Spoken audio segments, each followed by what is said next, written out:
Hi అండి. అందరూ ఎలా ఉన్నారు? నేను మీ Radha. Welcome back to our channel Radha's kitchen Paradise.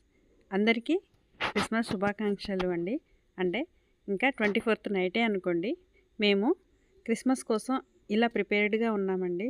పిల్లలు ఆనందం కోసం ఎక్స్‌మస్ ట్రీని డెకరేట్ చేస్తున్నారు. అనేకమైన బొమ్మలతోటి మాకు ఇదొక సింబల్ అండి. ప్రతి ఇంట్లో ఆల్మోస్ట్ ఎక్స్‌మస్ ట్రీ అనేది ఇలానే డెకరేట్ చేసుకొని పెట్టుకుంటారు. పిల్లలతో కలిపి మేము కూడా పక్కనే ఉంటామండి. మాకు కూడా చాలా ఆనందం ఇలాంటివి చేయాలి అంటే. ఇదిగో ఇదేనండి మా ఇల్లు. మా హ్యాపీనెస్ అంతా మా ఇంట్లో కనిపించే విధంగా ఇలా డెకరేట్ చేసుకున్నాము. మీకు కూడా నచ్చుతుంది అనుకుంటాను. మా ఇంటిని ఒక లుక్ అయితే వేసేయండి. ఇంటి చుట్టూ కూడా ఇలా రంగులతోటి అలాగే లైటింగ్ తోటి డెకరేషన్ అనేది చేసుకున్నాము. మాకైతే చాలా చాలా బాగా నచ్చిందండి. మా ఆనందం అంతా కూడా ఈ విధంగా కనిపిస్తూ ఉంటుంది మీకు. మీకు నచ్చిందా అండి? నచ్చితే ఒక లైక్ ఇవ్వడం మాత్రం మర్చిపోవద్దండి ప్లీజ్. అలాగే సబ్స్క్రైబ్ కూడా చేసుకోండి. ఓకేనా?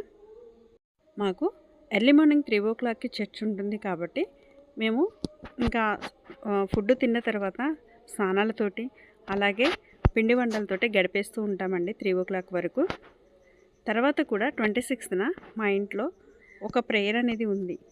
అన్నిటి కొరకు ఇలా మేము డెకరేట్ చేసుకున్నామండి. ఇవి మా ఇంట్లో ఉండే మొక్కలు. వీటిని చూస్తూ బ్రతికేయచ్చండి. అలా ఉంటుంది మా ఇంటి చుట్టూ వాతావరణం. పచ్చని మొక్కలతోటి, పూలతోటి, అలాగే ఇంటిలో చుట్టాలతోటి కలకలలాడుతూ చాలా చాలా చాలా బాగుంటుందండి. ఇదే మా క్రిస్మస్ సందడి. అందరికీ మరి ఒకసారి హ్యాపీ క్రిస్మస్.